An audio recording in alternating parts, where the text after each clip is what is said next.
Dude, we have the Mana Tithe. We have Snap Mana Tithe too. Path plus Mana Tithe is a bit of a nombo, but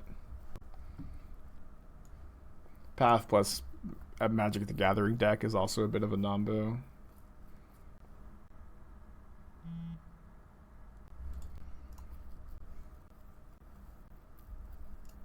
Ladies and gentlemen, we got him.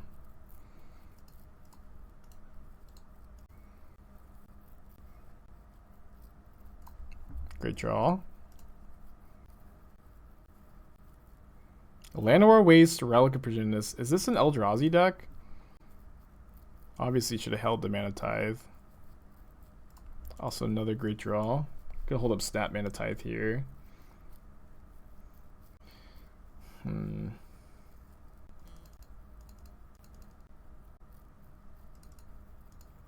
gonna wisely not scrying with Mazemind Tome. Yeah, I think this is like green-black Eldrazi.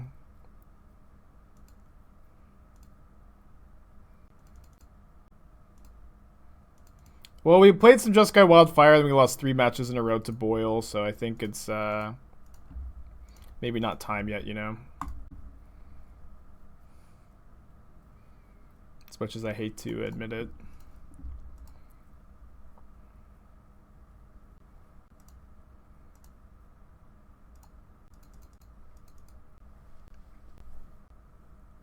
Deadlands.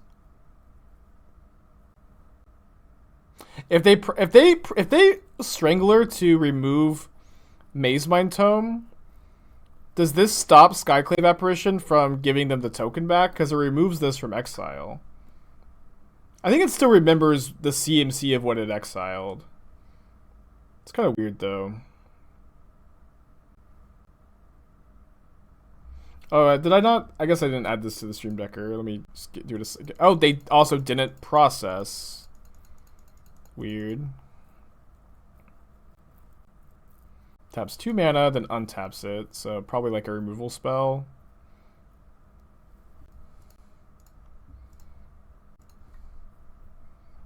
I think we play this. Sorry, I thought I updated the stream decker, but forgot to. If I ever make a mistake, just yell at me until I correct it, of course. Yeah, this looks correct. It should be up to date now. As a target, an opponent's card in exile. I see. 2 mana. Warping Whale to exile Stoneforge. Well, we will protect Stoneforge Mystic at all costs. Alright, should we get a Mana Tithe counter up there?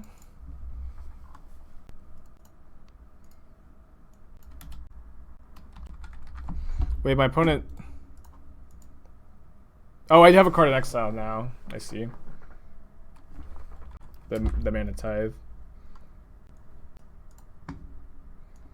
Mana Tithe counter 2. I guess I should probably title it counter, because that's what's happening. I think I'm not blocking. Oh! Battery Shaper! We're dead. It's a counter. Mana Tithe counter. Perfect. Perfect name. 2 lads just throwing their mediocre brews together. Gotta love it. How dare you say that to me? How could you say that to me?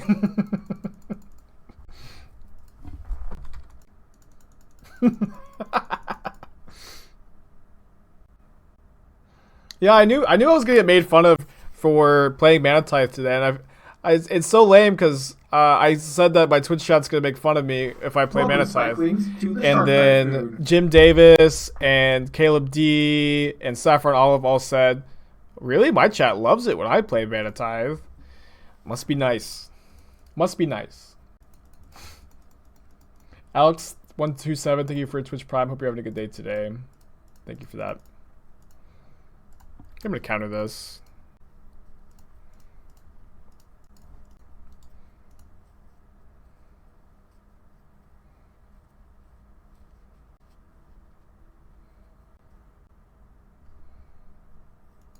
Alright, I think I'm gonna just attack with the Germ token here.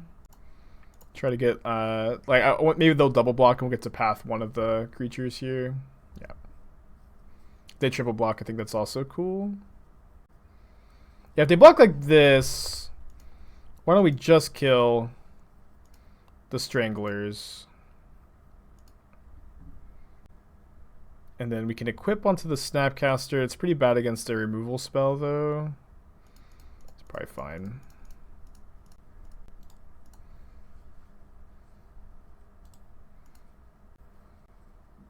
Oh, that's true. They're streamers. I'm an MTGO user. Forgot.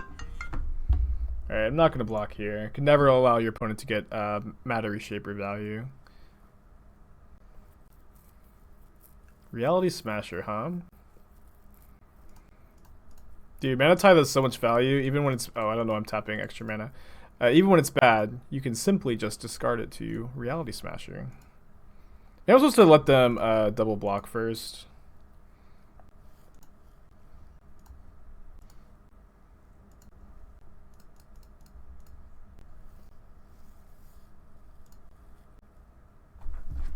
That wasn't Esther calling me. No, it wasn't.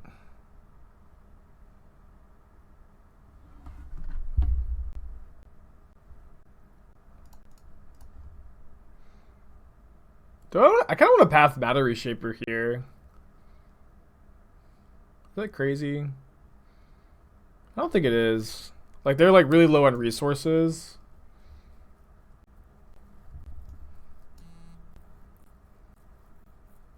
Oh, now they can Deadlands my Snapcaster. Yeah, it feels kind of weird, but I think it's fine. If we equip the Sword of Fire and Ice, they can't block their illusion token on Snapcaster, and so they either have to chump with Thought-Knot Seer or take the hit. And so I think I'd rather them chump block with Seer than Reshaper and get their card. No, I don't think the Sword of Feast and Famine is like super relevant here with us like both players being low on resources. Could be wrong about that, I guess.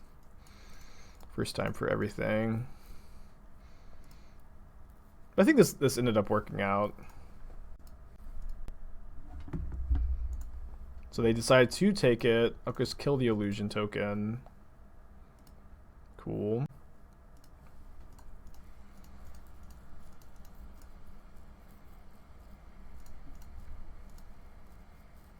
So they can get a 4/4, but the 4/4 is very relevantly blue.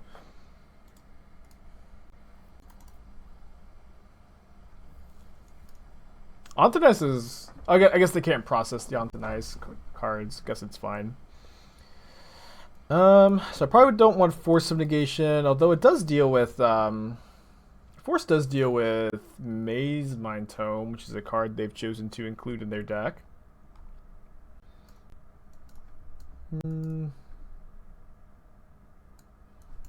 Trim a Logic Knot, I think.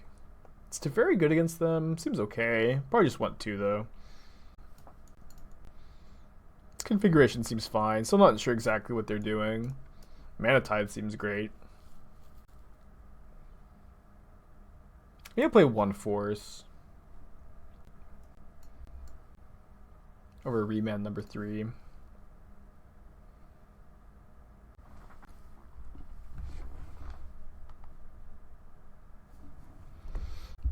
Probably keeping this hand. I mean, I doubt they have a 6 mana Planeswalker in their deck. If they do, I don't think it's like correct to build their deck with that. Yeah, they might play around Mana Tithe.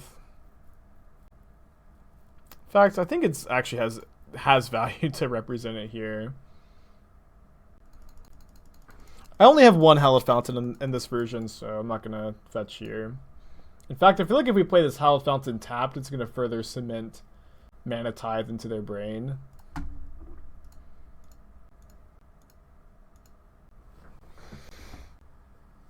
Can't Mana Tithe something played off of Cavern, sadly. And believe me, I've tried. This Displacer? Matter Reshaper, thank goodness we have an answer to it. For the first time ever.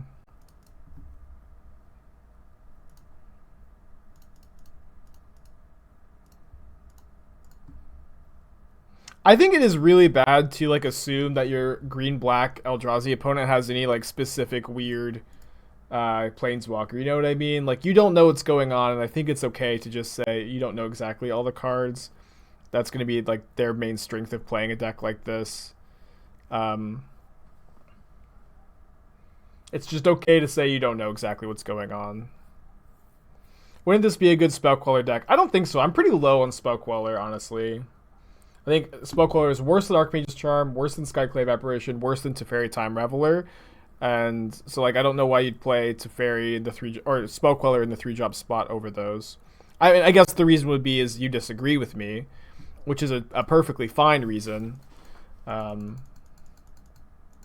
those are my thoughts on it.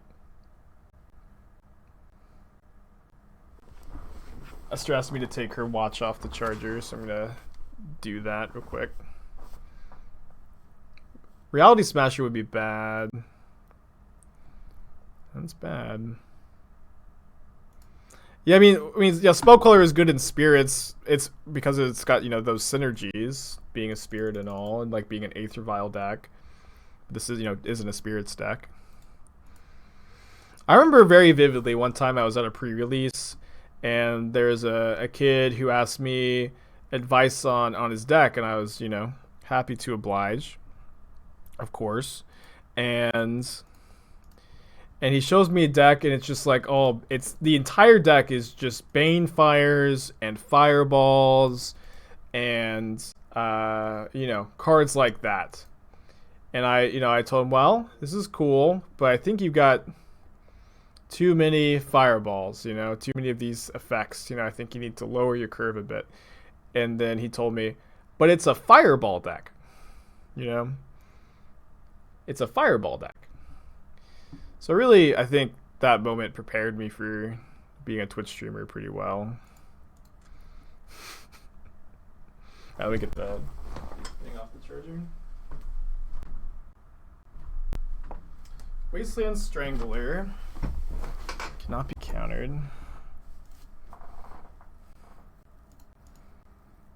Pretty behind here. Can draw a path off this charm. We're in good shape, I think.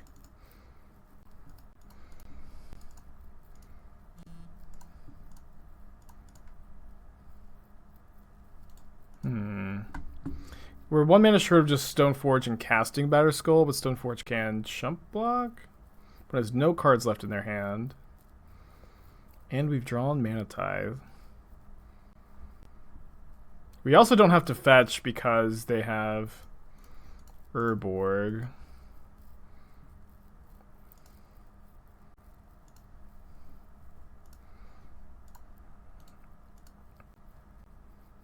I think we're going Chump Chump and then next turn play Batterskull. We draw Path to Exile, we're in good shape. Maybe I'm a broken record. Maybe I was supposed to cycle last turn, because we could have also drawn a copy of Antonice. Let's draw more lands. Fran is nowhere to be found. We go to exactly 1 next turn if the opponent doesn't have anything when we trade here and here. Yeah, I mean, maybe it was unwise to include this many tithes. Or maybe it was unwise to include this many post-board.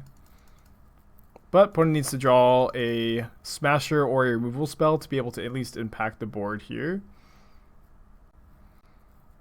Or a Displacer? It's a Smasher. Alright. Go to game 3. On the play. Nah, Mana Tithe is better on the play, huh? Yeah, I have no fear. The card's gonna be good. Wouldn't a 2/2 to be traded for the guy better? Probably, yeah. Yeah. I was kind of just thinking like the upside is so high if we draw a path, but probably just better to path. Let's keep this. I think I'm putting back Glacial Fortress, because our mana is just pretty good with the Mystic Gate, and even though we're maybe not ever scrying with Castle Vantress, feels kind of nice to keep it. Why Mana Tithe in a blue deck? Well, Force Spike isn't legal, and the Force Spike effect is pretty good, I think. Like, Mana Tithe is just a playable card, you know? Mana Tithe is just a playable modern card. And I tweeted about this morning, but the problem with playing it is that your Twitch chat's going to make fun of you or, like, ask you about it endlessly. Then all the other streamers were like, really? My chat loves Mana Tithe.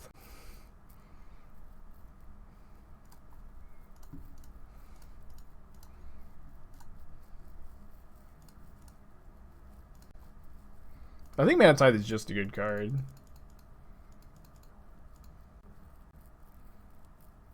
Yeah, it's like pretty reasonable in these kind of strategies. Cavern's terrible for us if they have Thought Knot Seer.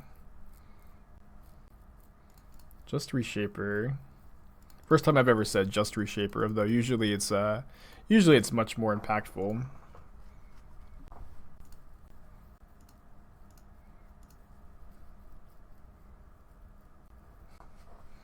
Field of Ruin. Here comes Reality Smasher, which you have a path for. Okay, we could have Mana Tithed that if it weren't for the Cavern of Souls, sadly. We're still like pretty ahead here, I think. We get to activate Stoneforge Mystic, Path the Smasher, discard Mana Tithe. They get to equip the Stoneforge or the Germ token with Sword of Fire and Ice, but it's just getting chump blocked. It's probably still fine to do. Or maybe it's better to hold up Archmage's Charm. I think this is better against like a second Smasher. It's also nice that they can't like discard the sword now.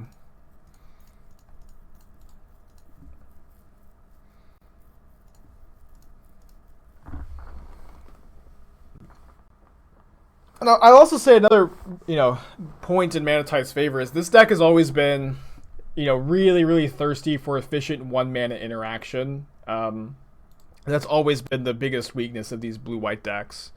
And Mana Tithe is efficient 1-mana interaction. It's another reason why I like it.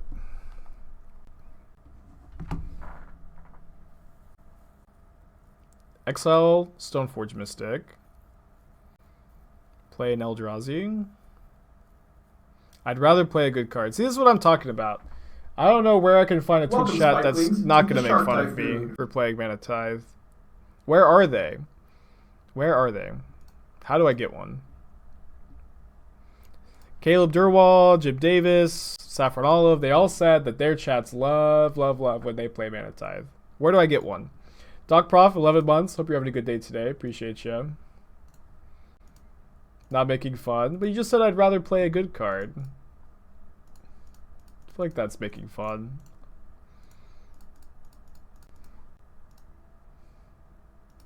I'm mostly goofing, I'm mostly goofing.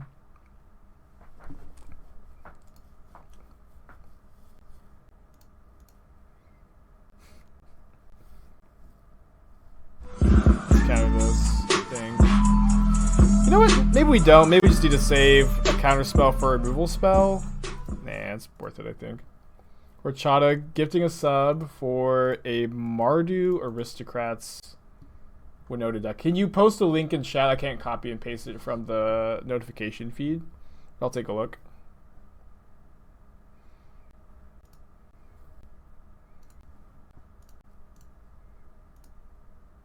I haven't tried Bant Blade. Like, when I play Stoneforge Mystic, I really want to play Skyclave Apparition and Archmage's Charm, and I'm having a really hard time figuring out how to do that in Bant and also play Hierarch.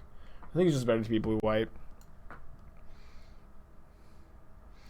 I kind of feel like you can find something better than Butcher Ghoul. I also think Blood Artist is better than Zulaport Cutthroat. Oh, I guess it's a human. Never mind. You want it to be a human for Winota. And then Yawgmoth is a human for Winota. Gotta say, like, your curve seems pretty awkward. And you don't have that many good hits for Winota. It's like 1 Liliana, 2 Cutthroats, 4 Yawgmoth. And, you know, the Yawgmoths are kind of, you know, maybe a little awkward since, like, hitting multiples of them is not alive. We have the Judith, too. Judith is a cute hit, I think.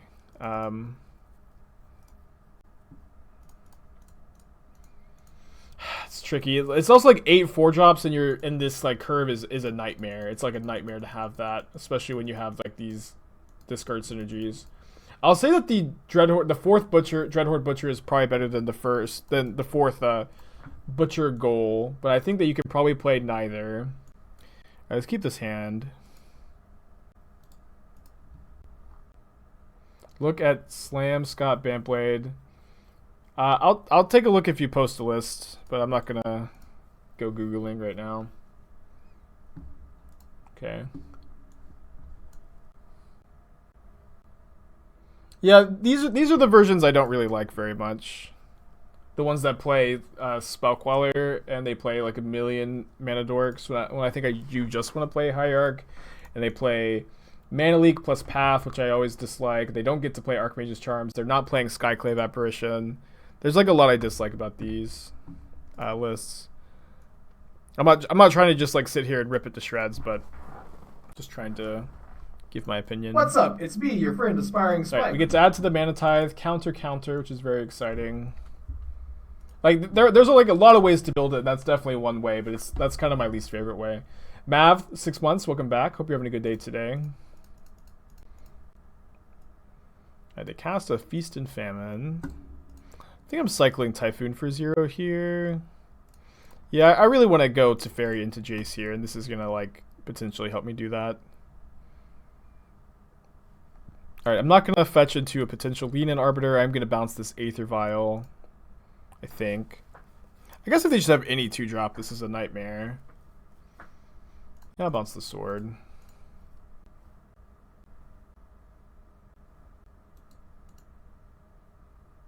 I don't know how to do the mirror overlay. It was given to me by somebody. You gotta know somebody, I guess. If anybody knows, that would be good, because I get asked that a lot. But Fran just gave it to me. Putting Scryed 1 to the top, 1 to the bottom. Any recommendations how you can get back into full Magic form? You just have to play a lot, Nick. And like make, you know, intentionally try to play as tight as you can, of course, but I don't think that there's any secret to getting back into shape besides just play a lot and try to play well. Dahlia is pretty good here. Force is not. I think I'm just casting Sword of Fire and Ice and not feeling very good about it.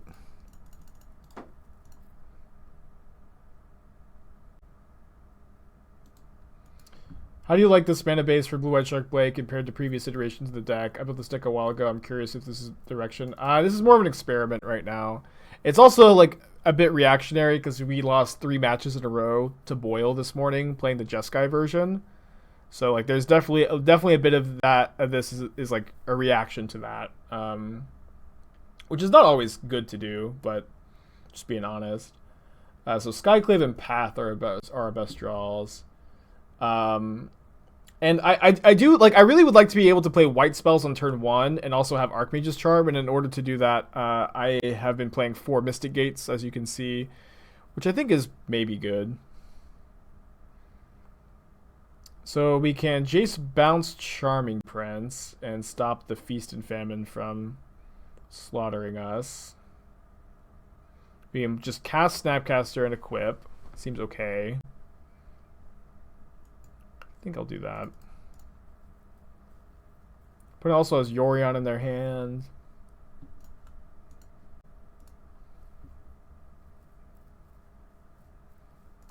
Have I had the urge to test Meme, Containment Priest, and Displacer? I've tried it and it has felt bad to me.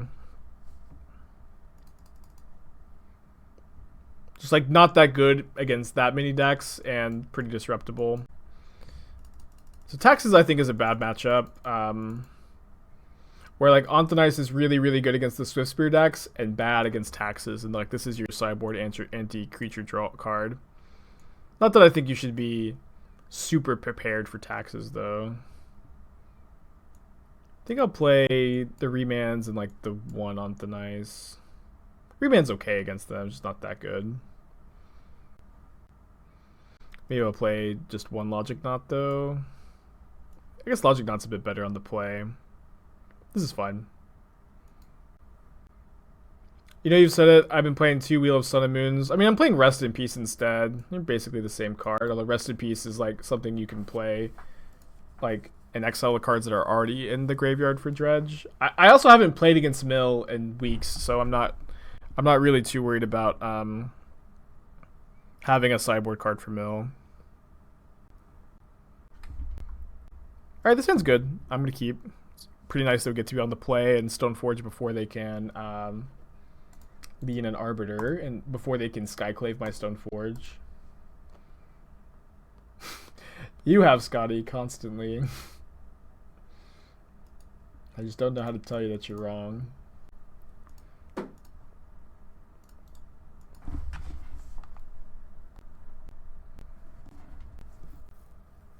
You play Sun and Moon and Urodex? I mean, I think it's. I do think it's fine. Don't think it's great though. The fact that they're thinking here probably means they already have Batterskull in their hand. I guess not. They put Batterskull into their hand just now. I do want to fetch, play around Arbiter, and I think I just want to. Skyclave their Vial. Do I get Hallowed Fountain? I think I'll get Hallowed Fountain over Plains. Doesn't really matter a ton.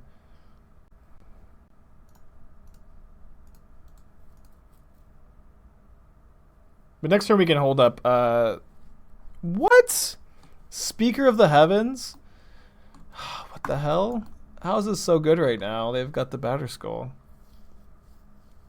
This card's terrible. I could never beat it. Classic, right?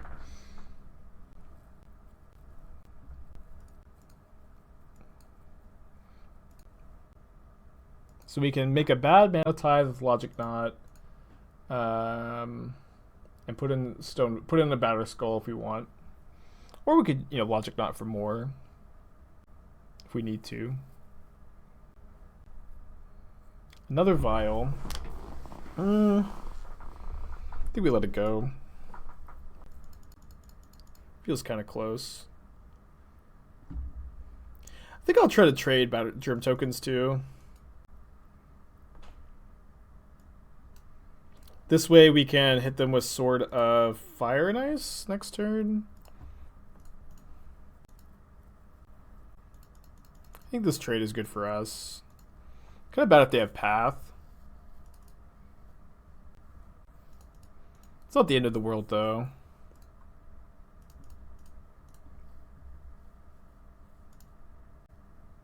They haven't cast Path yet. Cool.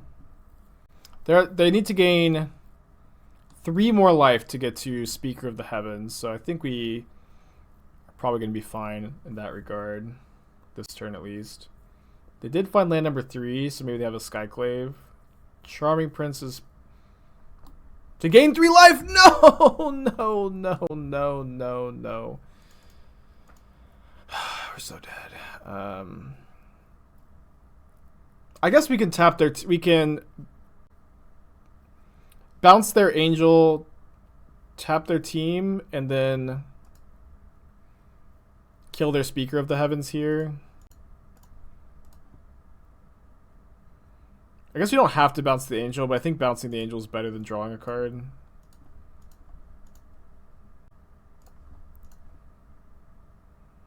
I guess they could have a 1-drop to Violin. That would be a disaster.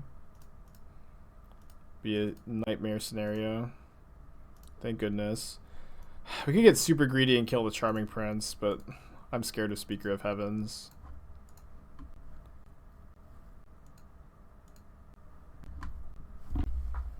Get Logic Knot X equals 2 here.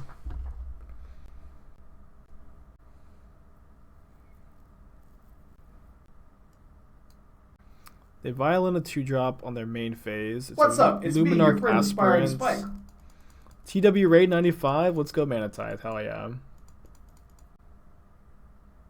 No, I like Logic Knot more than Mana Leak. Obviously, there are gonna be situations where Logic Knot will be worse, but like Logic Knot just scales much better than Mana Leak. Just something I'm pretty worried about when I play cards like this. I think I'm just gonna equip onto the Stoneforge and attack with both. Just the Aspirant is maybe a problem. I think we'll be okay. I guess they also kind of have to block here.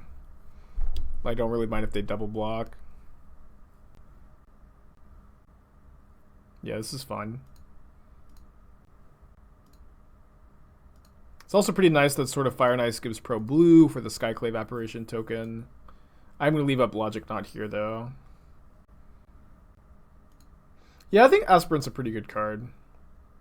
White has gotten a lot of good cards recently. The people still love to clown on the color. Well, 3 mana human for Thalia. Heretic Cathar. Kind of worried about Skyclave or Flicker Wisp off of the vial here.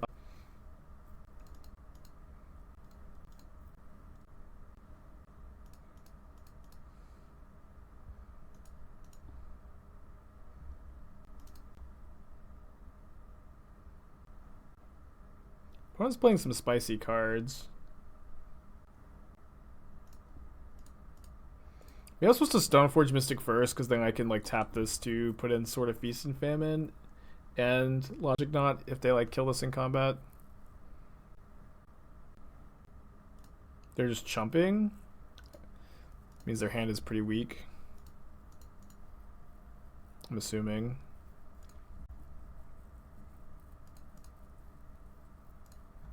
Yeah. I like Divine Gambit was printed to be like a really interesting limited card and like maybe teach new players like what a bad constructed card looks like, and then everybody's just clowning all over it, saying, you know, the card is terrible, right? And like White never gets good blue cards, but I think Divine Gambit is a super interesting limited card.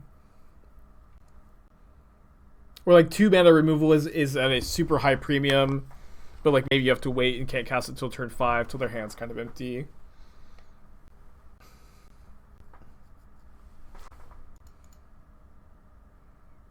Gonna vial in Heliod on their upkeep. And then tick up the vial to 4, I guess. So they can Yorion next turn.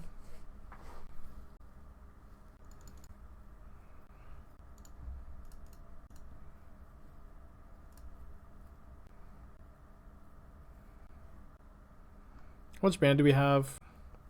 We have enough to Snapcaster tap their team and then equip sort of Feast and Famine. I think we should do that.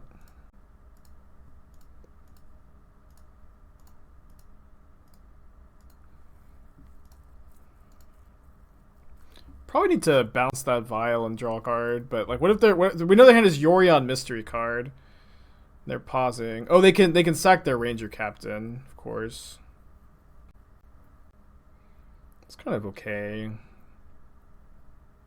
Maybe I was supposed to cast Jace first? No, I don't think so. No, I don't think I was.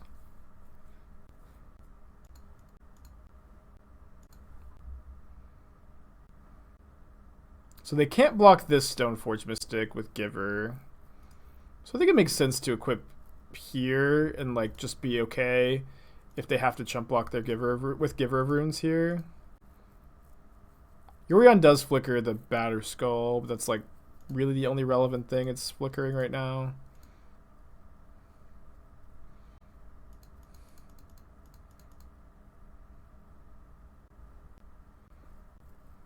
I've drawn so many vials this game. They've drawn 3 vials in their Yorion deck, of course.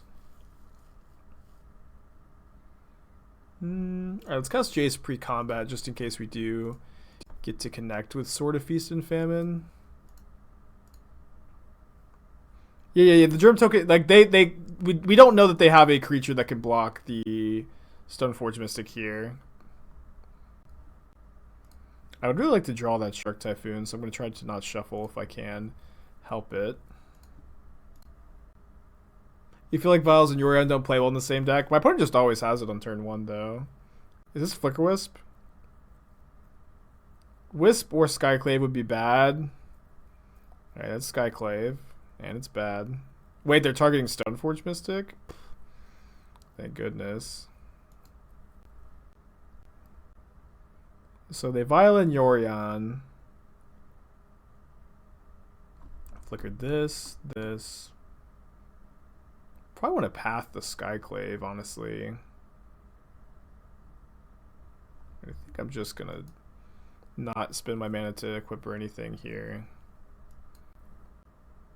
Only had Tail's End. I could also path the Heliod, but I think I'm pathing Skyclave. I really want to keep my swords. Don't mind so much about losing Jace. We also get a 2/2. Yeah, Heliod's not doing so much, and we have this to counter a Ballista. So we can draw 2 cards right now if we want to draw that Shark Typhoon. That means we also are drawing Logic Knot, which is also a counter to Ballista. So I think it's going to be good to draw 2 here.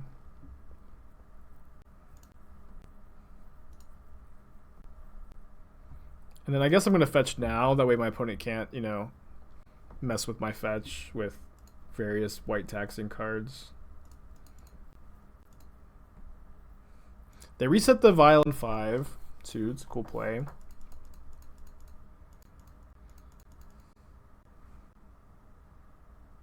Right. Good enough for me. It's not a Ballista, but they can't kill us with Ballista this turn at least, so also better than Mana League here, blah blah blah blah. Weird. So they can block with their Stoneforge Mystic this turn, because we can't give protection from white. They get Sword of Fire and Ice as well. My hand has 2 Stoneforge Mystics. 80 cards, by the way, of course. But worse than Spell Snare, yeah, of course. I don't think I've ever seen a card be better than Spell Snare.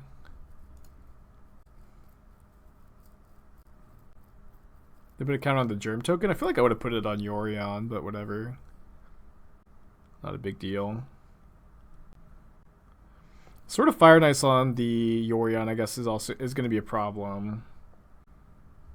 We're out of fetches for Vista too.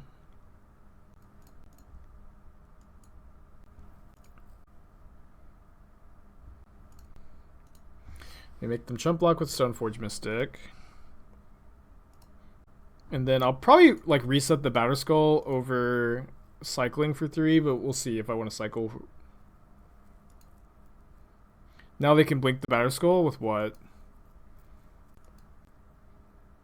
Their card is just Fire Ice. I don't see how they're blinking Batterskull.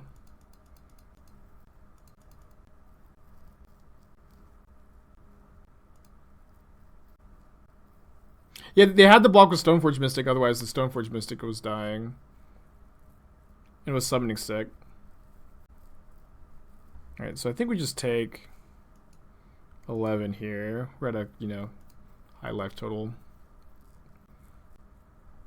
So I'm going to kill my Stoneforge Mystic, and then I'm going to pick up the Batterskull and bounce it. And I guess I'll do the trick where this is how you're always supposed to do this. You're supposed to activate Stoneforge Mystic, hold priority, and then bounce the Batterskull. This way, if they have a removal spell in their hand, they cannot break up. They can't kill the Stoneforge before you put Batterskull back into play. But you know, it's unlikely that they have, you know, anything relevant at least. Might equip both onto the Germ token here.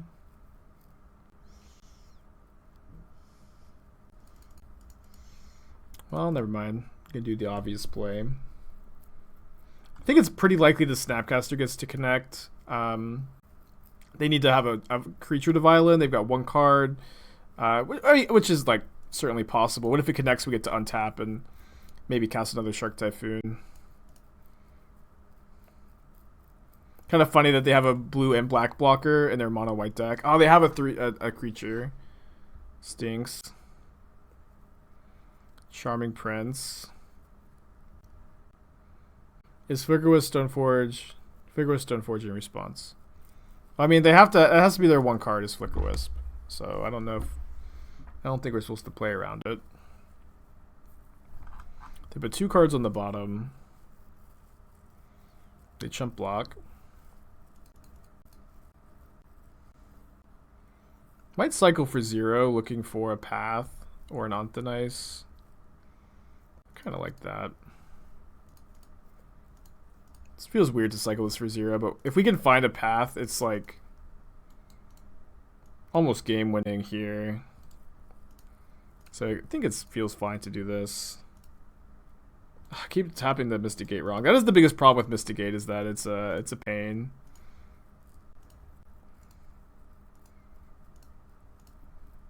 We have Anthonice in our deck too, so like doing a main phase is relevant. Okay, and then any spell we find is also a shark. It's been a cool game. They did discard 2 cards to the bottom. Am I supposed to chump block with the germ? Yeah, I'll probably block the germ on their turn. Effectively gain 10. They drew another Marsh Flats. Why are they playing Marsh Flats? Yeah, why are they playing Marsh Flats? Are they not... We haven't seen any black yet.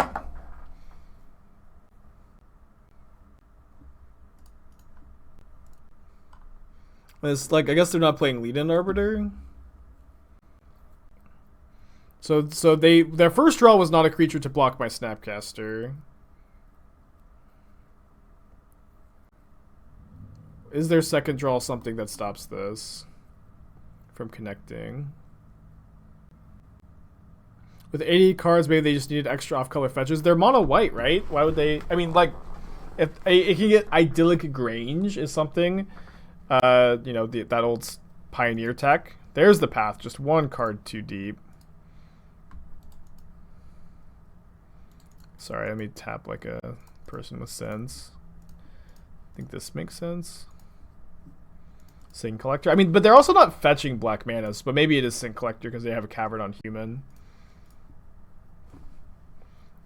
That was a brainstorm, baby. Hell yeah. I think I want to keep the other Teferi. It comes with a shark attached to it. I'm going to bounce their... Oh, they conceded? That's a wild concession to me, honestly. That feels like a super loose concession. I'm going to bring in Tails in. It's like pretty good against Yorion. I think I'm going to cut the second Logic Knot. Just play 1. That was Heliod. Well, we won our first match with Wildfire, and we lost 3 matches in a row to Boil, and so that's partially like why we're playing this deck, because you're kind of resilient to it. Game 3 against Taxes. Easy keep. Have Sword of Fire and Ice. I'm gonna keep this hand. I think I'm putting back Shark Typhoon. It's kind of close, but like Charm is pretty good against them. At least like stealing a Vial, which of course they'll play turn 1, steal a Giver of Runes. Oh no, I meant to put back Shark Typhoon. Oh, damn it. I mean, this is maybe the play too, but just like keeping the 2-drop makes more sense. I did mean to keep the Remand. My opponent was playing Heliod, so I think they probably do have the Ballista combo. Dahlia is really good here. Am I gonna cycle Typhoon? Would love to draw Stoneforge Mystic. That's the best draw. Skyclave is a good draw too. I'm probably still cycling the Typhoon. Just trying to smooth out my draw a bit.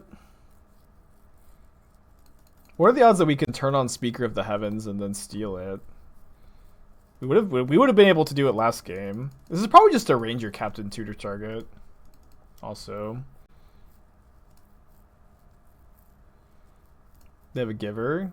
It's better Archmage Charm target. Giver plus 1/1 Ballista. It's a really aggressive start. Goodness.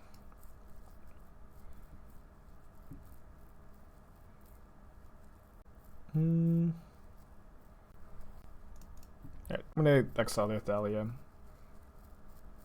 Just guy didn't go well, Johnny. I think I just said this, but it's fine. We won our first match and we lost to Boyle 3 matches in a row, which is wild. They Skyclave my Skyclave, which is really good for them. Hit me for 2. Gotta steal this, I guess. Was really hoping we draw a 1 mana removal spell, but wishful thinking. Hopefully they just don't tap this, but probably will. They protect their Ballista, so if they put a counter, it's 2, 3, 4, 5, 6, 7, 8, 9 damage. Not quite lethal, but pretty good. They don't put the counter, at least. And now this is blocking the speaker. We can also steal their illusion token and then actually have some reasonable blocks.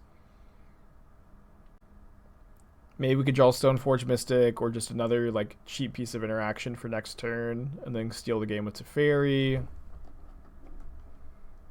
Another Skyclave. Yeah, removal spell for Skyclave would be pretty good. I guess we could go...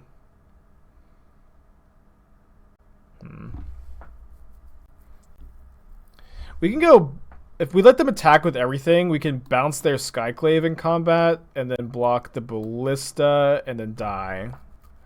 Don't like the dying part of that formula. I guess we're on the tap draw. Could be on tap bounce Skyclave. It's probably right. And then we can go Teferi into Charm next turn if they don't play a Thalia. They missed land drop, so their last card is a spell. Maybe it's a Path to Exile. I think this is good. It's kind of a weird line, but I think it makes sense to me. Then like Teferi into Charm is pretty good at halting their aggression. Is the last card like a Restoration Angel? It's just a counter on Ballista, sure. I mean, this is a problem.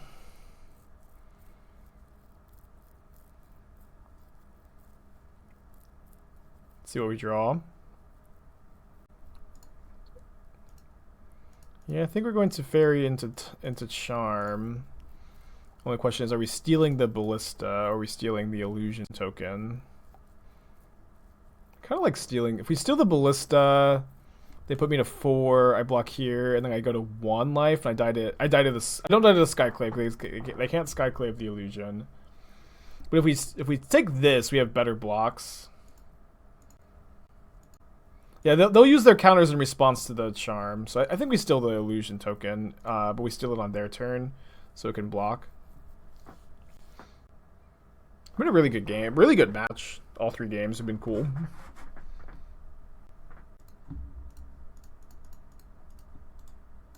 I don't know if I've ever stolen an Illusion token before. Maybe I have. I can't remember if I have, though. I had a Supreme Verdict in Just Guide today in the sideboard. I don't know. I really think Supreme Verdict's not that good in Modern right now. It's okay. But it's also like way worse in Stoneblade, where you play like Skyclaves and Stoneforge Mystics, and you draw your Supreme Verdict, and like, this is bad. I have creatures in play. They have put a counter on Ballista. Do they have attacks? No, they do not. Or at least they don't think that they do. We draw Stoneforge Mystic. We can't play and equip anything with Stoneforge. If we draw a land off Teferi, we can cast Batterskull. I think I'll plus. Minusing on Ballista is like not a very enticing deal, I think. Cool. So now I think we play Stoneforge Mystic. Still get Batterskull, and then we can hold up Remand plus Shark. How much mana do we have? Yeah, if we draw one land, we can equip the Batterskull into the Shark, although I guess it's dying to Ballista. We could go like Jace, bounce Ballista, and then the Ballista will kill Jace, but then we have Remand up. They also have Skyclave for Stoneforge. Maybe that's good enough. Yeah, I feel like we're like so ahead on cards that this is fine. If they kill my illusion token, I think that's cool too.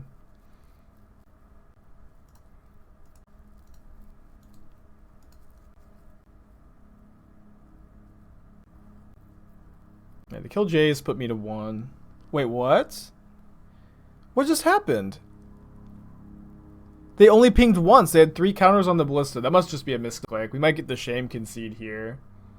Or hold on. I'll just treat it as if Jace were dead. Jace is dead. Yeah, it's fine. They obviously meant to kill the Jace and misclicked. I just want to play good games of Magic, you know? Welcome, Spikelings, to the Shark Typhoon. Yaden, 14 months in a row. It's a long time. Thank you for your words of encouragement and coming back. We'll let this resolve. We know they have Skyclave.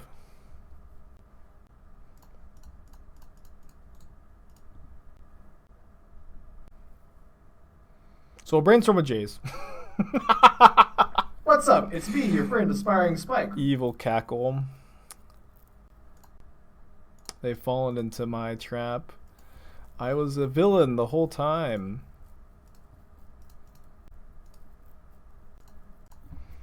And bounce the... I don't know if it's a token or... I think I'll bounce the vial. Alright. We're very ahead here, of course.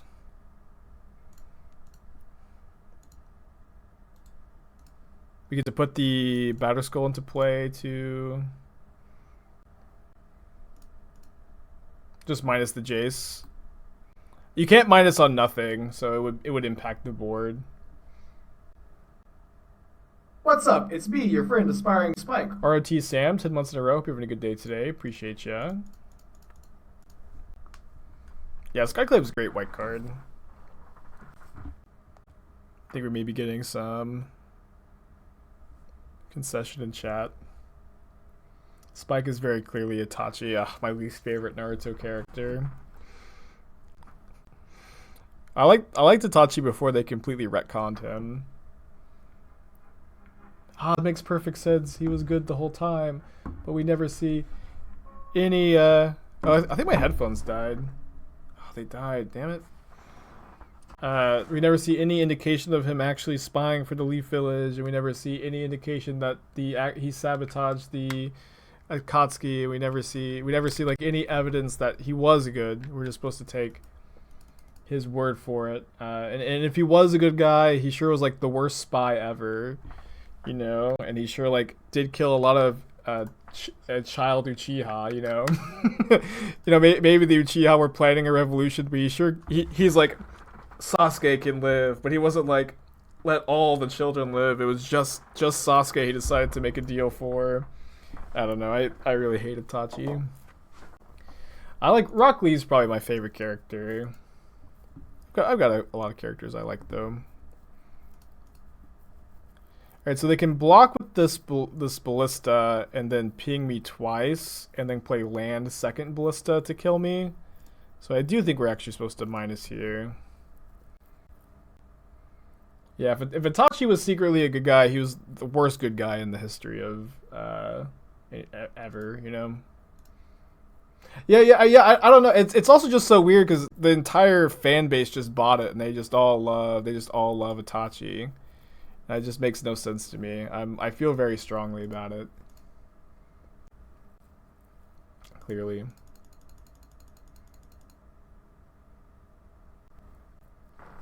They just like had no idea what to do with Sasuke's character after, you know, Itachi dies. That's all it is.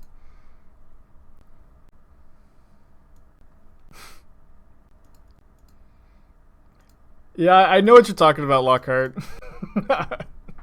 I think there's like a light novel where I don't know. It's just too much. There's just like mean, so much of these shows just get like hella retconned in order to make more money to make this story last longer, and I feel like Naruto specifically with this character, this arc, just like so transparent in my opinion. Yeah, I know it's a lot of spoilers, but it's been out for a long time, and I've given this same rant a few times, honestly. 2 1-landers, let's go to 5. Yeah, I've given the same rant probably too many times.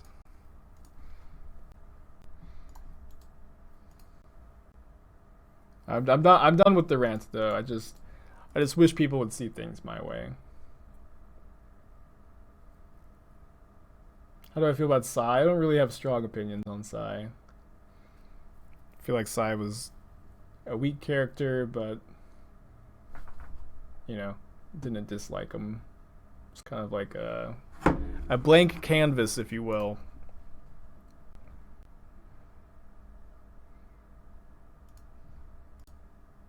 Okay, Kashi is great S tier character. I think this matchup is usually pretty decent, but mulling to 5 on the play probably means we're not favored this game. Is Naruto my favorite anime manga?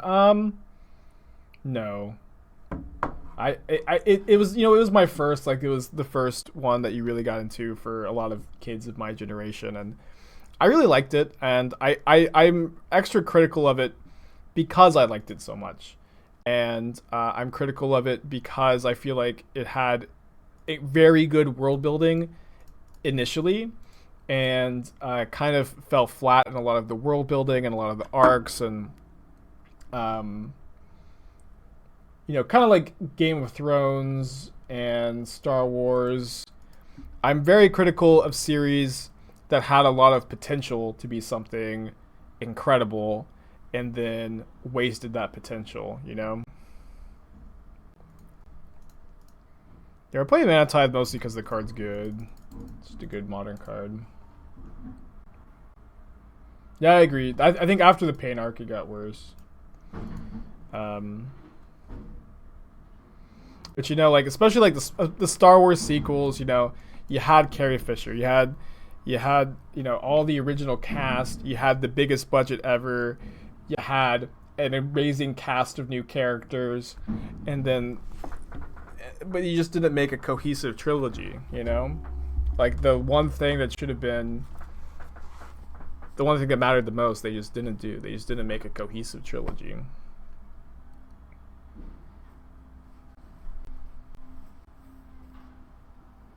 Finally, Spike's Star Wars views are revealed. What do you mean? What's up? It's me, your friend, Aspiring Spike.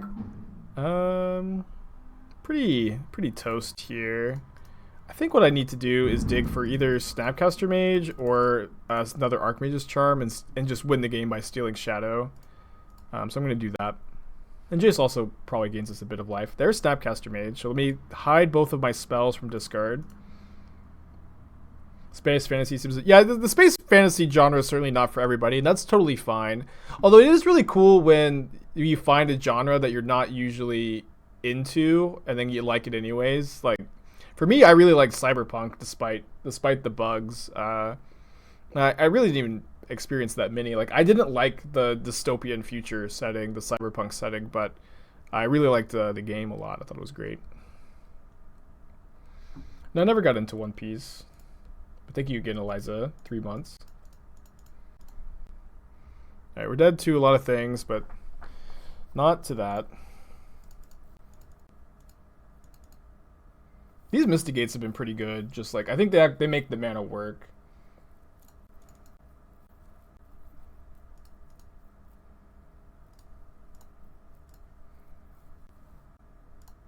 Alright, targeting Charm.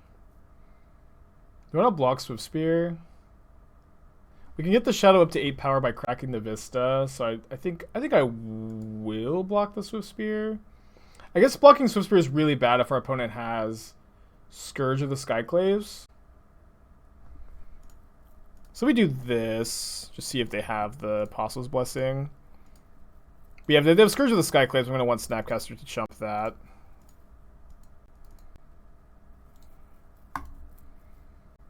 We'll just die to Apostle's Blessing if they have it.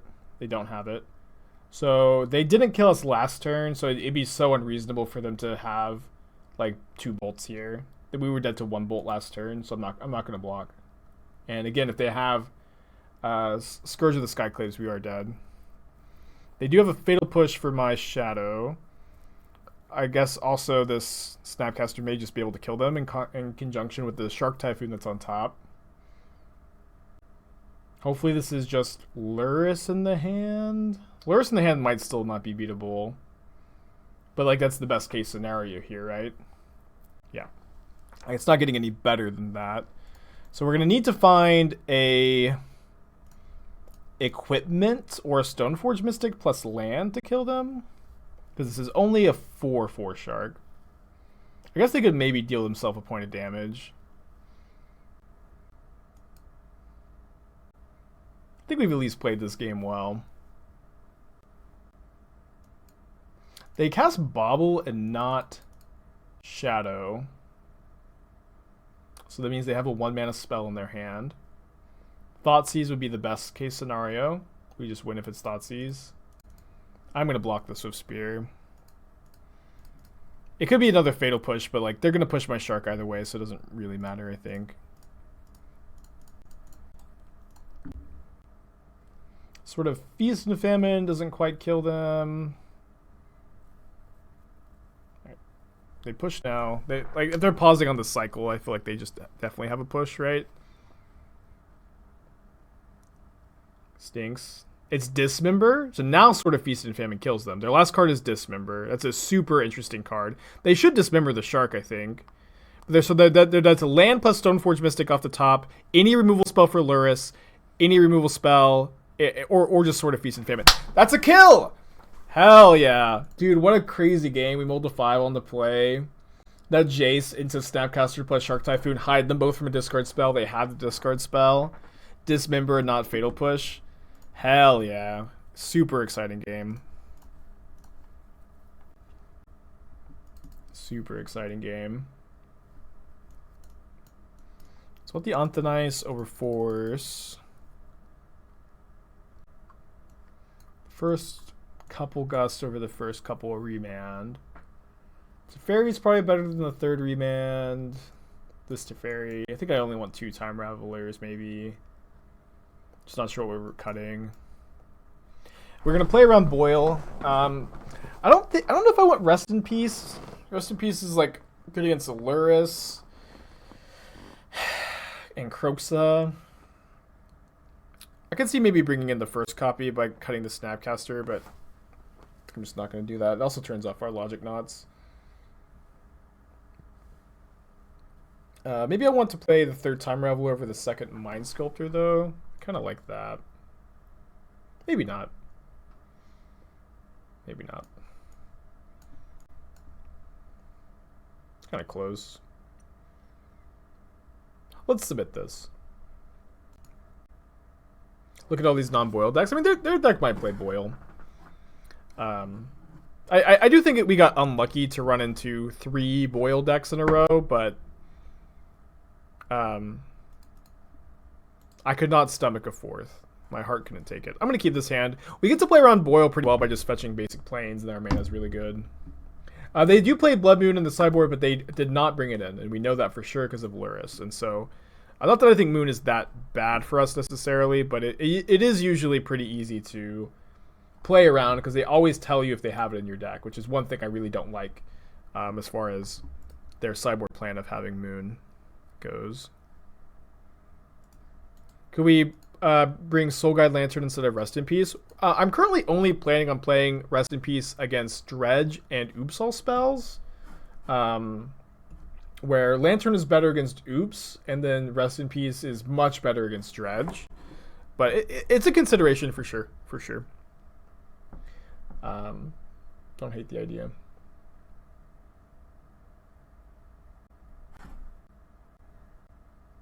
I remember I bought a Mystic Gate once that had like a paint chip on it, and it took like I could never. I always felt like I could scratch it off, and I always would very gently try to scratch off the paint chip whenever I would draw it in my EDH games, and I never could.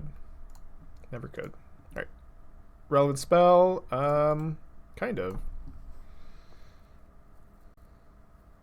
Doesn't Oops play Needle for Lantern? I mean, yes, they can answer Lantern, but I don't think that they bring in Needle for Soul Guide Lantern against the blue-white deck basically ever.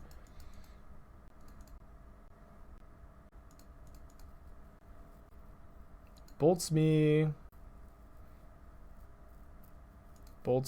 can't Logic Knot. Go down to 4, okay.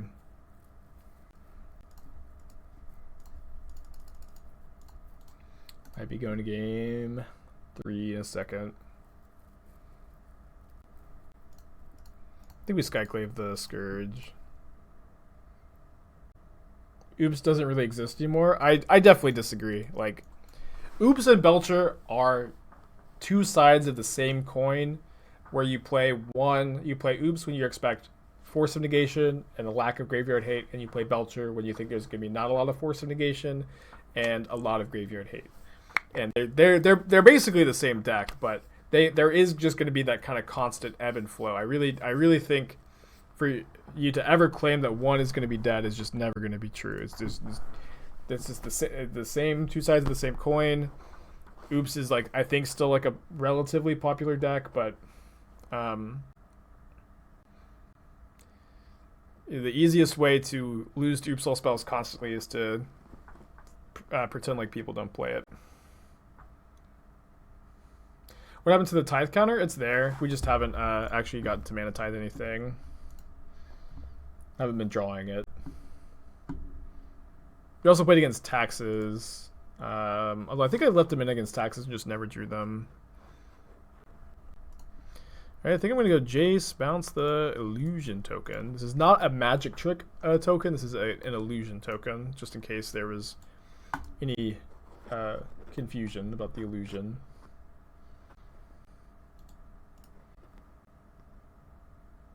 Alright, guess we're discarding Logic Knot.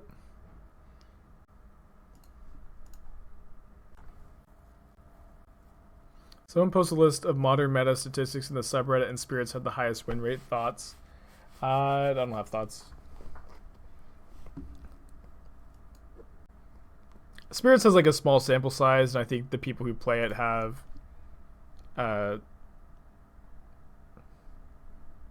maybe higher win rates on average because they're like playing it constantly, and like the only people playing it are those with really good win rates.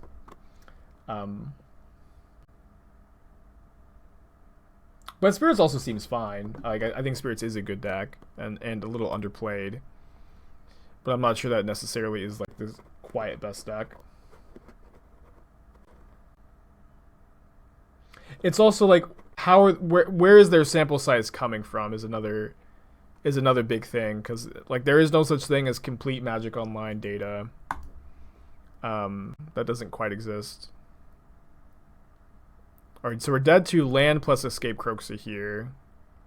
They have one card in their hand. We're dead to a land. There are spells that get us here, but not every spell. Magic Commons has redeemed Spike puts on a hat. Which hat are you interested in today?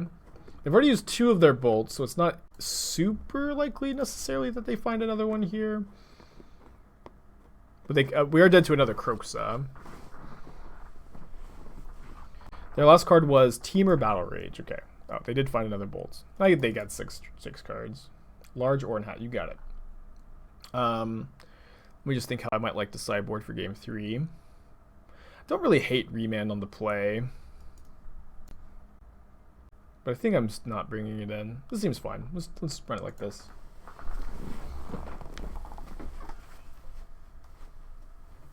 I could see playing like 1/4s. See playing Remand, but I think this is fine. A Half-Life Crab Hat? Do they make those? That would be awesome. Let's mulligan this. Keep this. Put back Logic Knot, I think. Dude, that sounds great. If anybody can link me to one, I might buy it. I bought a hat for the Kaldheim pre-release. I need to pick it up, but pretty excited for it. But also lower your expectations. It's not going to be too crazy.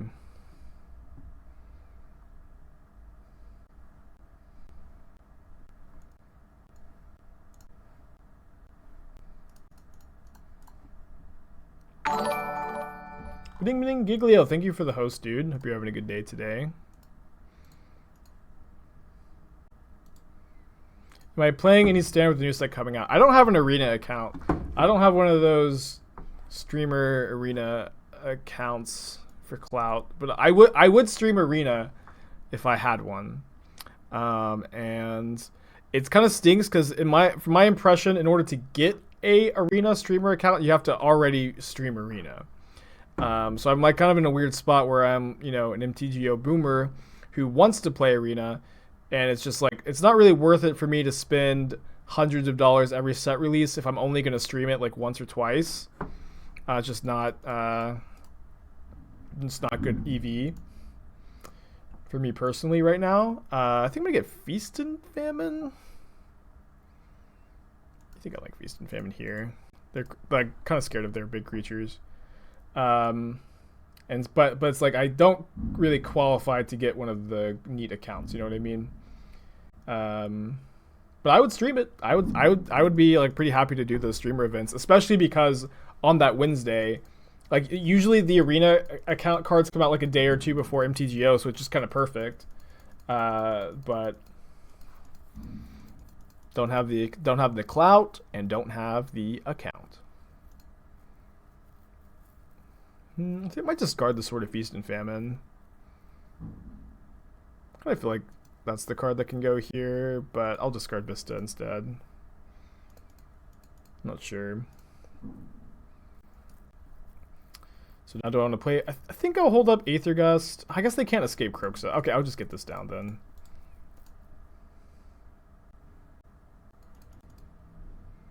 When are the new cards set to be on MTGO? Wednesday/Thursday. Like they're in treasure chests on Wednesday, and maybe the limited comes out Wednesday. I also need to. I was thinking about this morning, but I think I'm going to try to do Dono decks tomorrow. So if Admiral Vortex is in the chat, let me know, because I want to do your Dono deck tomorrow instead of Thursday. So I can actually do Zendikar on, sorry, Kaldheim on Thursday.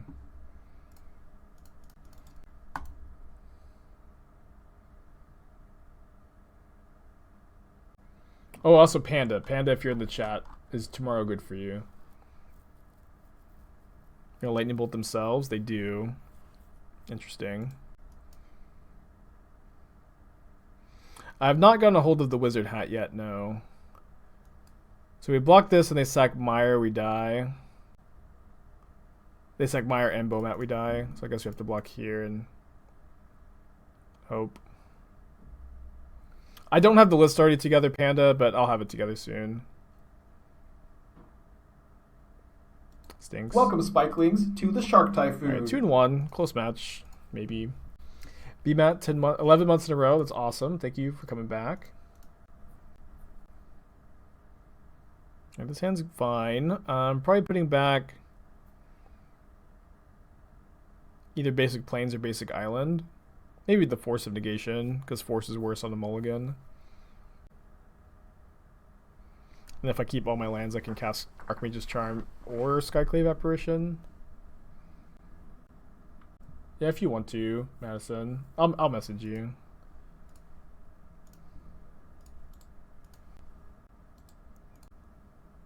But we weren't talking about that one. Well, I'm glad I put back Force. Obviously, it was put back Force. I do think the Humans matchup is not very good. I thought Humans was maybe making a comeback recently. It seemed like people were playing it again, and then it stopped seeming like that.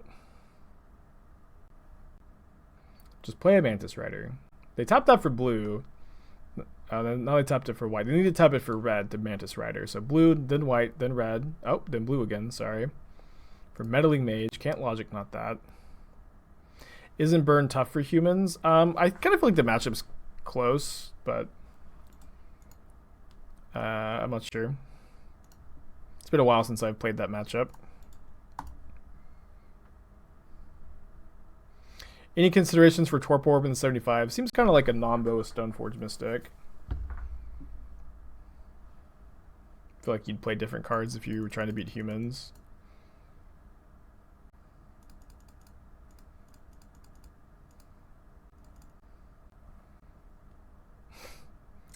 Still can't Logic Knot.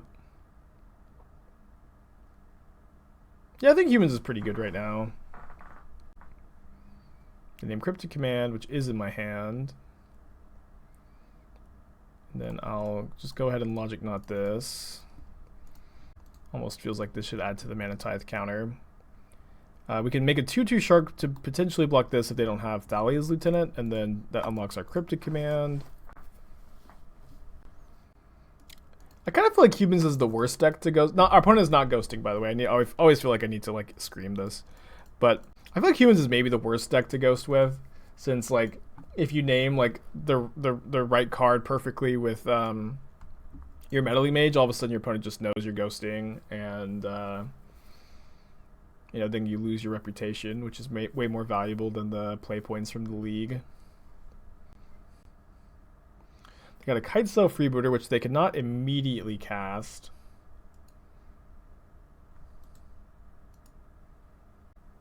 Hopefully they don't play it pre-combat.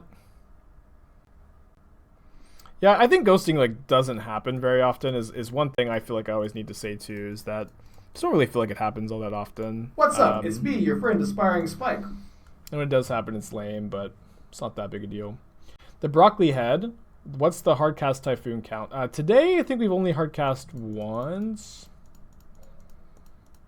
We did win that game, but I also feel like they conceded early. So Thalia's Lieutenant would be pretty bad for us. Isn't Castle Vantress in the... Why isn't Castle Vantress in the mana base for Miracles? That deck really wants to play 4 Mystic Sanctuary, and the more Mystic Sanctuaries you play, the harder it is to include a card like Castle Vantress. Just like you really, I think, want as many islands as possible. I think I want Sword of Fire and Ice over Batterskull. It's kind of close here. It's kind of close. This is maybe wrong. I think I'll trade Shark for Mantis Rider too. Yeah, I saw Ice9 top 8 of the challenge. Big congratulations to Ice9. I opened his manifesto sideboard guide over the weekend. I didn't quite read all of it, but I still plan to. It's so long. Have another Mantis Rider, okay. Yeah, Ice9 top 8'd over the weekend. It was pretty cool. So we play Equip Sword, hit them for 5, kill Meddling Mage. Kind of in bad shape though if we do that. I think I'm going to attack with my Shark again, and they probably won't block, and then we can snap Cryptic Tap. Oh, they do block. Okay. Can still snap Cryptic Tap their team.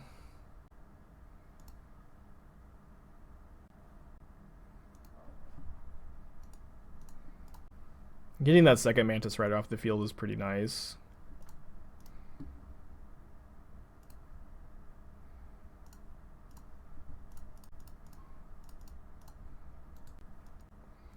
They're gonna sack their Waterlog Grove, or get the Horizon Canopy rather. So we're 1 mana short of Stoneforge Mystic, get Batterskull, play and equip Batterskull, but getting a Batterskull is nice. We can put it into play too defensively. I do usually feel like that's pretty key in this matchup, is to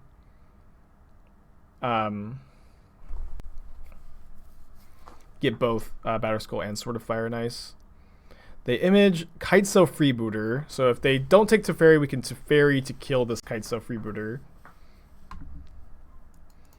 Alright, 9 balls redeemed. Death Touch, Tribal, and Pioneer. So probably playing those Rakdos cards that care about Death Touch. Oh, this card. 2 poison counters. I mean, you have to... I feel like it's asking a lot to succeed with that card.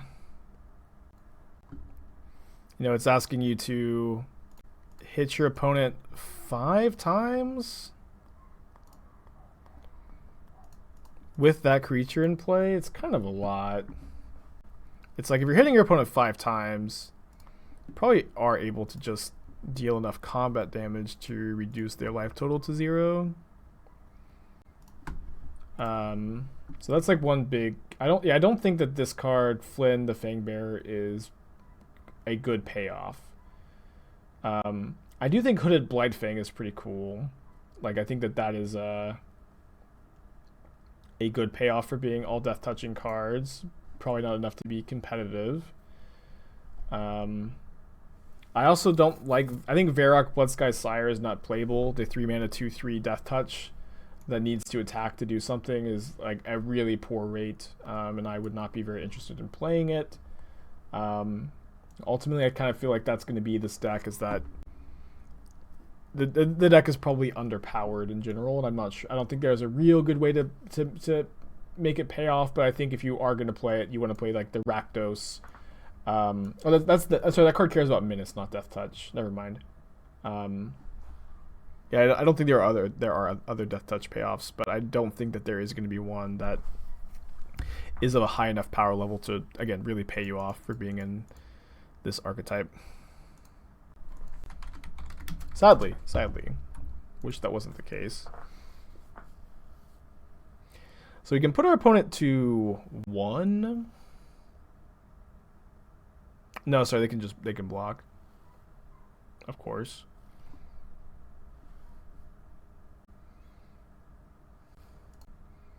They put us to 2. Best draw is probably Cryptic Command, but we only have one of those left in the deck. Skyclave is a good draw, maybe. Typhoon's a good draw. Just to gain 3. Very relevant here.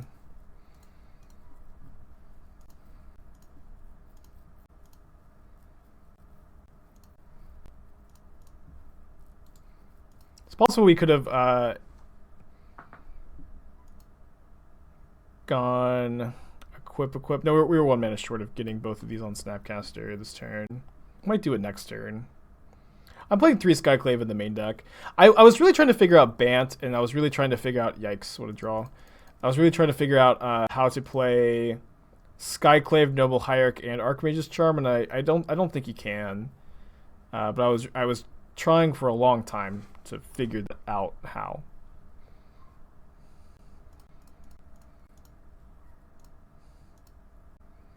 So we're taking 6 down to 2 if they don't have Reflector Mage. Jeez. Must be nice to have Thalia's Lieutenant into Reflector Mage. We can play like the first Aether Gust. I think Dispute's actually okay against them too, and then I guess we'll play a Remand over Logic Knot. Neither are very good. Maybe I'll just play 2 Aether Gust. Seems fine. It's always the hard problem with this matchup is like your counter spells are pretty bad. Although Mana Tithe actually doesn't seem all that bad to me. You can snag a Vial on the play. They had Meddling Mage named Path to Exile. I'm going to keep this. I think it's fine. Obviously it needs to draw like a Stoneforge or a Shark or a Jace or a Teferi, but got that Mana Tithe. Do I think the Bant Triome would make it work? I do think the Bant Triome would be incredible in Modern. It might help the Bant Stoneblade mana base a lot, and like enough to make that playable, but I'm not sure. Well, Shark was on my wish list, so can't complain. The Mana Tithe counter has increased. I mean, Tails counters Thalia. I feel like saying that it also counters Kudro and Judith is just, it feels like a bit of a reach. Like those cards are not played in huge numbers, and like they're also a Cavern of Souls deck. So like I would just play also just play Logic Knot instead, because it just counters everything if it can be countered. I mean, I guess maybe I was supposed to leave it Path. I probably would have pathed a Mantis Rider here. Yeah, Force Spike's not Modern legal. And this deck is just, it's super thirsty for efficient 1-mana removal spells, or interaction, which is why we're playing Mana Tithe. It's been pretty good today, I think. Or maybe I should say, it's been good enough. There's the Kudro. It's kind of fine, though. We get to Shark and then Sword of Feast and Famine, hit them, make them discard one of their last 2 cards. And hopefully we also draw something else to play this turn cycle, but we'll see. That counts as something else. Hell yeah. That also is something else. So I guess we probably want to Anthonize plus Path this turn. Would a Force Spike be too powerful for Modern? I don't think so. Like, Mana Tithe's not too powerful, and they're the same card, just different colors. Maybe probably be fine. I guess I wasn't supposed to. I guess I'll just Path in their upkeep. I don't know why I was thinking I needed to main phase this Path. Also probably better to draw step, but whatever. They discarded Meddling Mage. I don't think I mentioned that. They also have a Reflector Mage, which is really bad for us. But thankfully we just have Teferi to bail us out.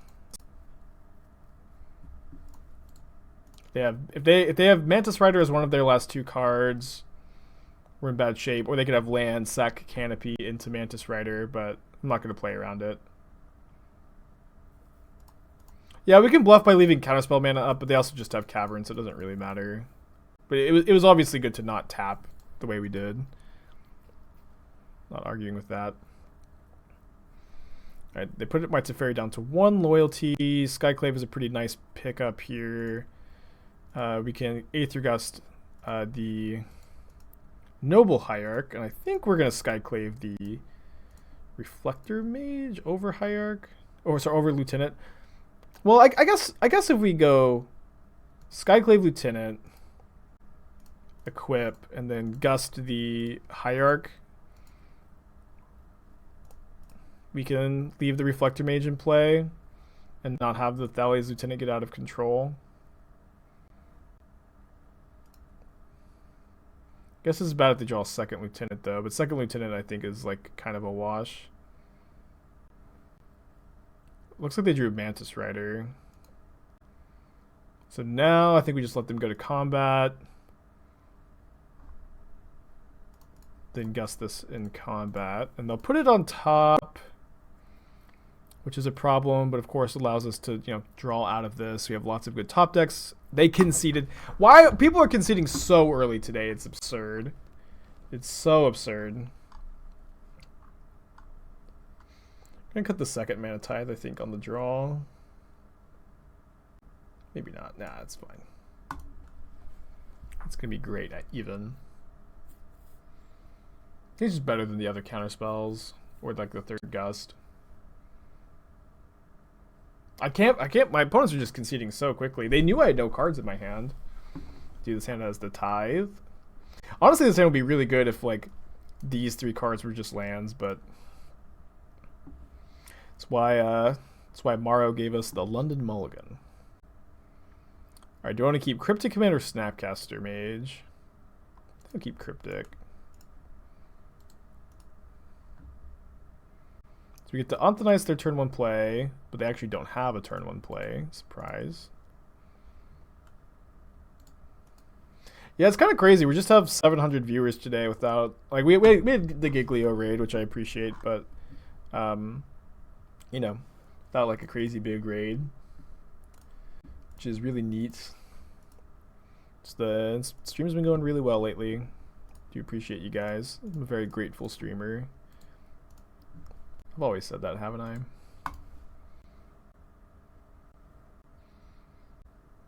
If there's one, it's the boost. I think the boost is over though, or maybe it was the retroactive boost. All the people who found the stream from the boost.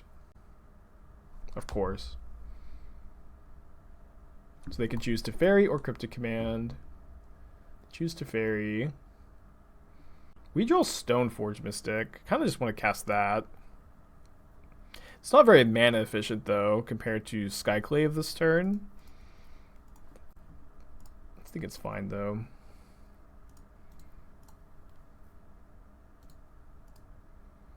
Yeah, Skyclave's great. I bought a playset of foils because they were cheaper than the regulars. And I thought I was a genius, but then everybody told me that that's just like a normal thing now, is for foils to not be very expensive. Which is kind of a foreign concept to me. Would make some sense. So they copy Freebooter, steal my Batterskull. Skyclave is pretty good against Freebooter though. Although maybe I'll just go like Cryptic tap bounce. I guess the tap gets countered. Gonna take 5. See what we draw, I guess. Charm is pretty good, stealing this champion. I think that's what I want to do this turn. How much have I spent on MTGO since I've started? I haven't spent money on MTGO in a long time. I usually make a few $100 a month. I think they're trying to sack their canopy, but realizing this isn't a ziggurat, and then they'll tap their cavern. Yeah, I usually make money. I did spend money in the beginning like everybody else, but as you get better, that happens less and less. So I guess they're not attacking with this champion if they feel like I can kill their freebooter.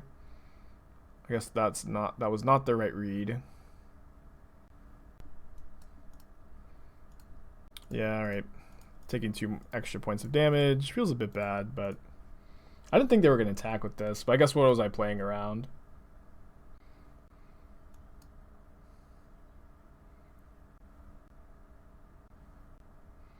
To take my Cryptic Command. If we draw a land, we can kill this freebooter and put in Batterskull though.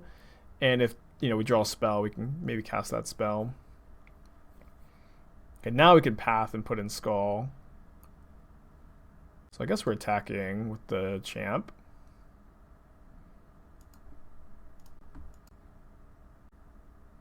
I can't see your hat. Can you please get a bigger one? Yeah, sorry. It's kind of like a budget stream over here. This is the biggest hat we could afford. Boy Toy Troy, thank you for your subscription. I hope you're having a good day today. And I also hope that, I guess that's not a community reference. I don't remember them ever calling Troy Boy Toy. It kind of sounds like something they'd say.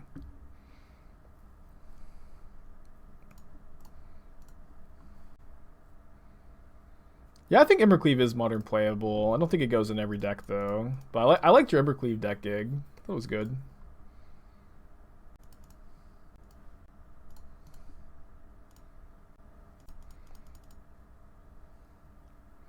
So land lets us equip onto the champ, although that puts us kind of in a bad spot against specifically Reflector Mage. So I think we'll equip onto the Stoneforge Mystic, which is less life gain, but if they Reflector Mage Stoneforge, we're like a little less devastated. Isn't it correct to activate Stoneforge in response, then kill the freebooter? I guess, yeah. I just usually just never really play around humans having Dismember, but I should. Just like I always feel like they have to play at sorcery speed, but they could have Dismember. Alright, we're 3-1. Deck's feeling okay. Jeez, 1 lander, no lander. I also did no Pyromancy. I feel like, is Manus like just impossible unless you use Pyromancy? It's probably not impossible. Still have the hammer. Yeah, all bosses soul level 1 sounds fun. I don't think I can do it all in one stream, sadly. Because I'm looking for something to do Wednesday. I did Dark Souls 1 soul level 1 no Pyromancy in one stream kind of recently. I guess not that recently. I also did a Deathless run on stream once. Had like 6 viewers. Was awesome. Shout out to Squirmit's in the chat for helping me out. Yeah, Torius is a great fight. Just like always a total pleasure to play. Well, I think I'm just going to jam this Teferi. I guess we'll see what we draw, but yeah, I think on our Mold of 5 on the play, like we're just supposed to jam here. And it looks like it's working. I might bounce this. Feels kind of bad to bounce, but also ties up their mana, and like we're like maybe never getting to bounce unless we do this here. Well, I think I'd have a little more than 6 viewers if I did another Dark Souls stream, but when I did it, I was a bit of a smaller channel. I bet I could get like 100 people for Dark Souls, at least for a bit. I had what did I stream? I was playing like Hades earlier, and I think I had like 100 people during one of the maintenance days. Beating Bed with Chaos. Yeah. But the Bed of Chaos, I've only ever beat the Bed of Chaos without dying on one run, and that was my my Deathless run. So I definitely, got lucky, I think. So we can force this on the way down, I guess, and then... Oh, no. Wrong mode. And then draw really well.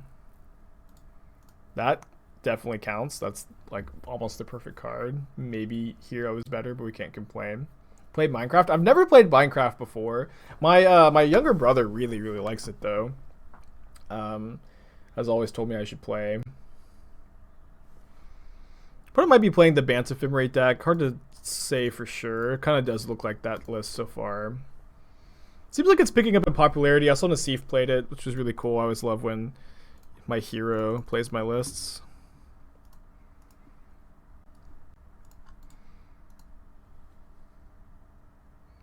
Do a Half-Life speedrun? I haven't played Half-Life in a long time.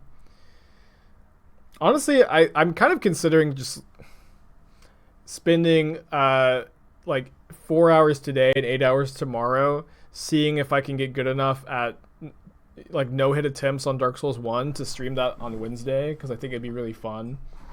But I should probably be spending that time prepping for the Kaldheim release instead. I'll play Elden Ring when it comes out for sure. I'm excited for it. Thing is, if you can beat Dark Souls, you can beat Dark Souls without dying. If you can beat Dark Souls without dying, you can beat Dark Souls without getting hit, It's just it's all a progression. I think this is fine because the Ephemerate's not going to rebound, so I'm not going to force it. These Ice Fangs are, a bit of a problem, though. I think I'm still going to Brainstorm here. Okay. I guess we're putting back 2 lands, although kind of sad to see the castle go, I guess.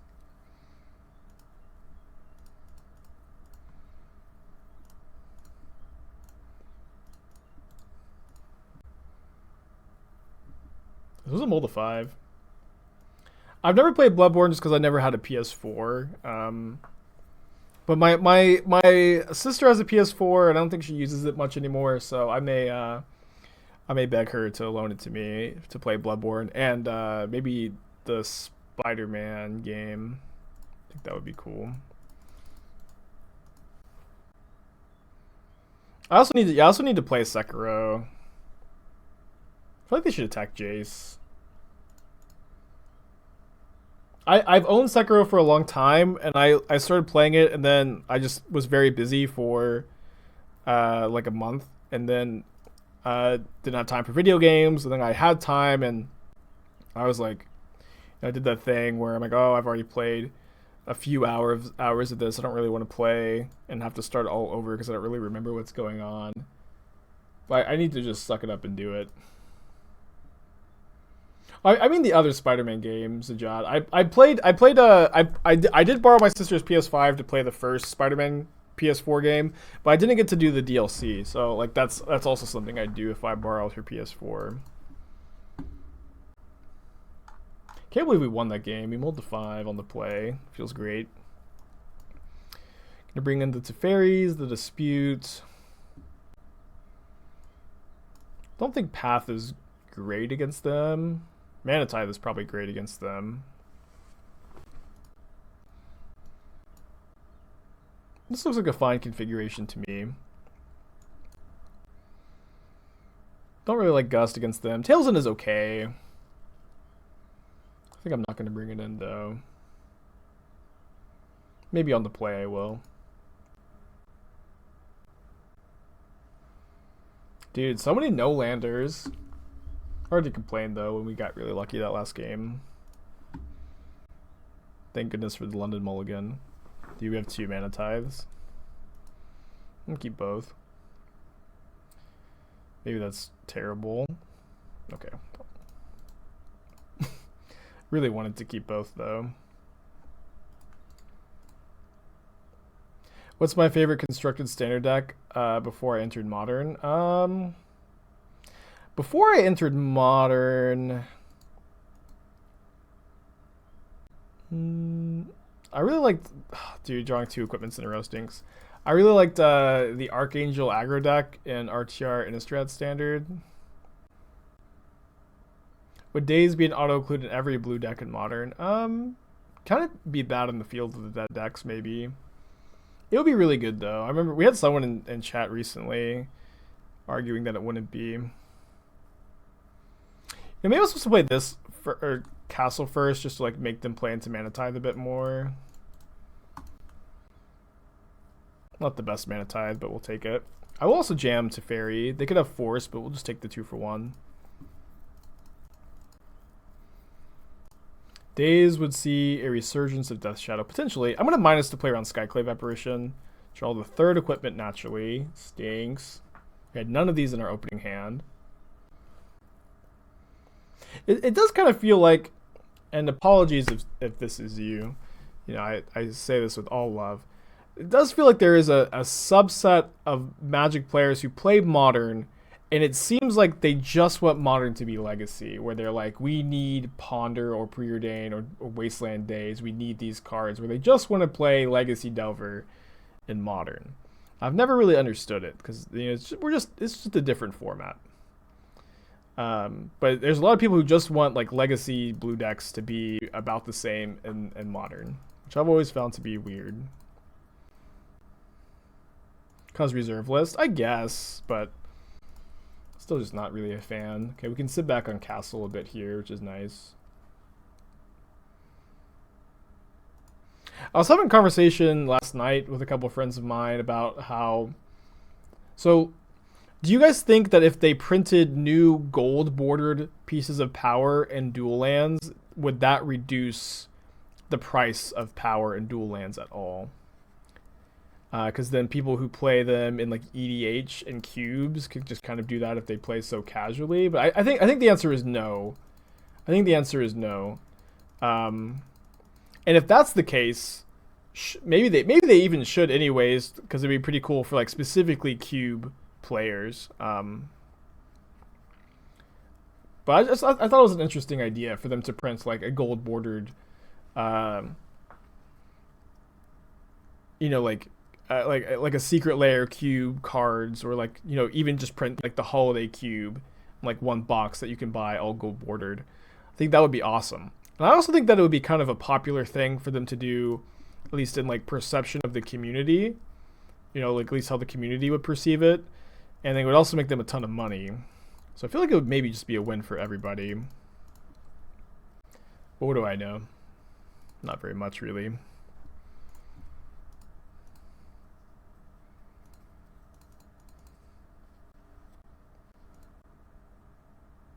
No, they can print gold border versions of reserve list cards, right? I believe that's like in the clause that they can print a gold border version. I may just be wrong, but I don't think that I am. What's up? It's me, your friend, Aspiring Spike. Taji Aliyev. Can you type out for me to pronounce your name? I'd appreciate it. I do make an effort. But thank you for your subscription. I appreciate you. Reserve list. I thought that the reserve list said specifically black border, or you know something to that effect. But I could just be totally wrong.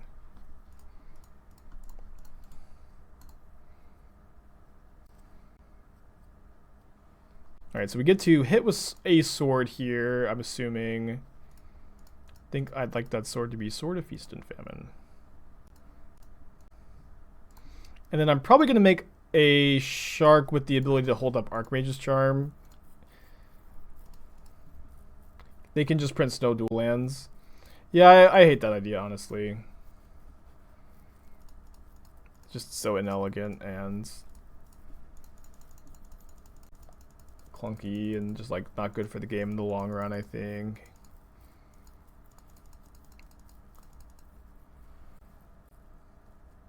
Black Lotus but Snow. But the thing is, like, in Vintage, now all of a sudden there's Black Lotus and Black Lotus but Snow. You know what I mean? It's just like, I don't know, just dumb. I mean, Snow's a dumb mechanic already, I think. I think it's cool in theory, and it's kind of cool flavorfully, but in practice, I think Snow ends up being lame. Yeah, they'd have to be duels with a clause that they can't be in a deck with OG duels, which would be like, can you imagine this card cannot be in a deck with Underground Sea? Just how that's just like such an ugly line of text. You know what I mean?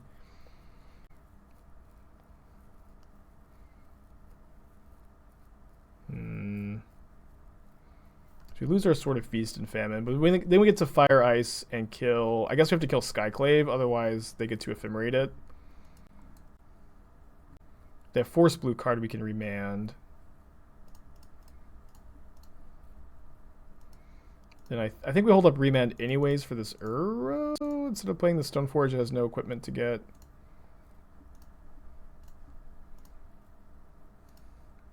Yeah, Snow is like really good flavorfully, but not mechanically, in my opinion.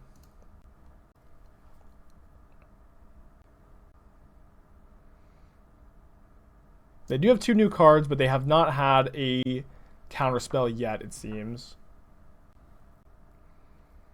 I think I'm gonna remand this over remanding Uro. They don't have 2 more white to replay it, so I think that this either they fight over this with a counterspell and they can't escape Uro, which is probably fine, or they just escape Uro and that's also probably fine. Wasn't attacking with the 1/1 a free attack. No, they had a 2/2. They had the 2/2 to block with it, so I don't think so. Right, they counterbalance an illusion. Don't really want to trade Shark for Ice Fang here. If we draw a land, we can put back Batterskull and just draw the Batterskull with the Stoneforge effectively, but we did not. I'll attack with my 3/3 illusion, I think. This is the only attack we have. And now this is a trade I think we're okay making, but not, not thrilled probably. I think we're still pretty ahead, of course, but definitely not over. Yeah, if they escape Uro, we can just they have to fight over this with a counterspell, and then we also just get to bounce it with Jace. Coderific, 12 months in a row. Happy anniversary, dude. Appreciate that. I'm gonna use the more expensive spell here.